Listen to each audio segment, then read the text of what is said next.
Ayan, let's see. Wow! Pumuputok! Wow! Our ulam for today, crispy lechon, ulo ng baboy. Shoutout kay Kuya Manny Mendoza. Sabi niya, what's the recipe for baboy head? Hi guys! Today's video, magluluto tayo ng crispy lechon ulo. First, sinugasan ko muna sa mainit na tubig, tinanggalan ng tutuli at pati kulangot.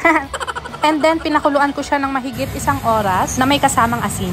Habang nagpapakulo, niready ko na ang 1 cup soy sauce, mekos onion, nagpiga rin ako ng lemon, half teaspoon of pepper, half teaspoon of paprika, 1 tablespoon of garlic powder. Akala mo naka-measurement. Mekos lang yan. And then after, pinahiran ko na ng sauce yung buong ulo ng baboy. And then, nirest ko siya ng 1 hour para mas magmuot yung lasa. Nilagyan ko pala ng foil yung nguso at tenga para hindi magmarites.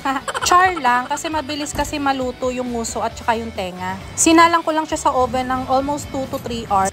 Hay nako, siguradong abot hanggang tenga na naman ang ngiti ng aking asawa. Surprise! Happy tummy na naman ang aking asawa. Crunchy ba yan? Let's see. Wow! Pumuputok! Wow! Pumuputok! Wow! Ito na sa harapan natin. Sabi ko na marami rin sila. Cellphone. Mangsamas.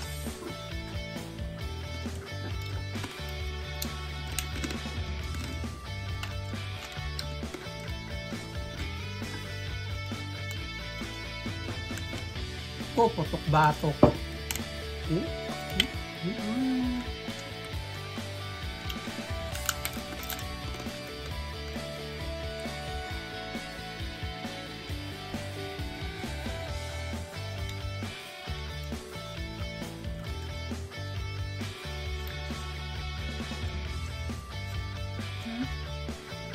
Yung kanin.